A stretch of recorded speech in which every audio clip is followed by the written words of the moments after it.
오늘 4월 14일 목요일 아침 말씀 묵상 교태를 합니다. 예수님은 유대인들에게 출교를 당해서 쫓겨난 맹인이었던 자에게 특별한 관심과 사랑으로 찾아가셔서 만나주십니다. 예수님은 공동체 밖으로 쫓겨난 한 영혼을 찾아가 만나시고 대화를 나누시면서 믿음을 확인하시고 하늘 위로를 맛보게 하십니다. 나를 찾아오셔서 만나주신 주님은 오늘도 내 안에서 말씀으로 만나주시고 위로해 주십니다. 또한 예수님은 세상의 심판자로 오셨습니다. 이것은 예수님이 세상을 구원하시기 위해 오셨다는 것과 상반되는 것처럼 들리지만 실제로는 상반되지 않습니다. 왜냐하면 하나님 나라의 구원 계획은 구원과 심판이라는 양명선을 가지고 있기 때문입니다.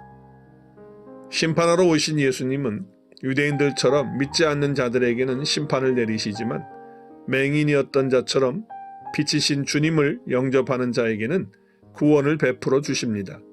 그렇기 때문에 맹인이었던 사람은 공동체에서 쫓겨나 어둠 가운데 처한 것 같았지만 사실은 세상의 빛이신 그리스도를 통해 참 진리 안에 들어오게 된 것이었습니다.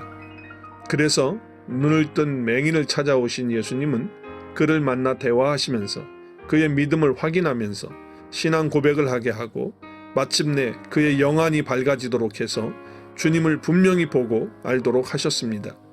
하지만 바리새인들은 많은 것을 누리면서 많은 것을 볼 수 있는 자들이었지만 세상의 빛이신 그리스도를 받아들이지 않아 암흑과 멸망 속에 영원히 갇혀 지내게 하십니다. 그래서 하나님이 말씀하신 대로 못 보는 자들은 보게 하시고 보는 자들은 맹인되게 하십니다. 그래서 예수님이 바리새인들에게 보지 못하는 자들은 보게 하고 보는 자들은 맹인되게 하기 위해서 내가 왔노라고 하시자 이 말을 듣고 그럼 우리도 맹인인가 하며 그들은 예수님을 향해 비아냥거립니다.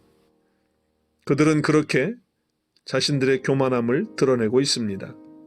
그들은 분명 구약 성경을 가장 많이 아는 지식 계급층들이었습니다. 예수님도 그 사실을 인정했습니다. 그러나 그들은 교만하고 완악하여 자기들이 아는 지식대로 믿지 않고 살지 않았습니다. 그렇기 때문에 그들은 하나님의 영광의 빛이 비추어도 그 빛을 보지 못했습니다. 하나님의 아들 예수 그리스도를 앞에 놓고도 그를 알아보지 못했습니다. 그래서 그들은 어리석게도 돌을 들어 주님을 치려고 했을 뿐만 아니라 나중에는 예수님을 십자가에 못 박아 죽였습니다. 별 수가 없습니다. 아는 것이 전부가 아닙니다. 아는 것만큼 믿지 않고 살지 못하면 그 사람은 눈을 뜨고 있어도 보지 못하고 빛이 비추어도 여전히 죄 속에서 거할 수밖에 없습니다. 그래서 주님은 너희가 맹인이 되었더라면 죄가 없으려니와 본다고 하니 너희 죄가 그대로 있다고 말씀하신 것입니다. 이렇게 지식은 사람을 교만하게 만들기 쉽습니다. 배우면 배울수록 알면 알수록 주님의 영광의 자리 앞으로 더 나가면 나갈수록 더 겸손해질 수밖에 없는 것입니다. 그래서 교만하면 그 완악함이 영의 눈을 가릴 수밖에 없는 것입니다. 그래서 예수님은 이렇게 말씀하셨습니다. 이사야의 예언이 그들에게 이루어졌으니 일러스되 너희가 듣기는 들어도 깨닫지 못할 것이요 보기는 보아도 알지 못하리라. 이 백성들의 마음이 완악하여져서 그 귀는 듣기에 둔하고 눈은 감겼으니 이는 눈으로 보고 귀로 듣고 마음으로 깨달아 돌이켜 내게 고침을 받을까 두려워함이라 하였느니라.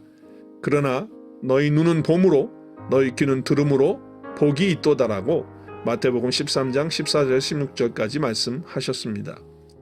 주님의 은혜로 맹인되었던 내가 본다는 것은 정말 복받은 자가 된 것입니다. 그러므로 나도 이 아침 예수님께 절하며 경배를 드립니다. 맹인되었던 자는 처음에는 예수님에 대해 예수라는 사람으로, 그 다음에는 선지자로, 그 다음에는 하나님에게로서 오신 분으로 알아가다가 이제는 주님이 그리스도이심을 확실히 고백하고 있습니다. 그의 신앙이 점점 성숙해 가는 것을 보면서 나도 점점 더 주님을 깊이 알아가고 깨달을 수 있도록 주님과 더 깊은 관계를 갖기 위해서 말씀에 목말라 하는 자가 되어서 주님을 알아갈 뿐만 아니라 주님을 더욱 깊이 알아갈수록 겸손하게 그 발 아래 엎드려 경배하는 자리로 나가는 자가 되어 살도록 하겠습니다.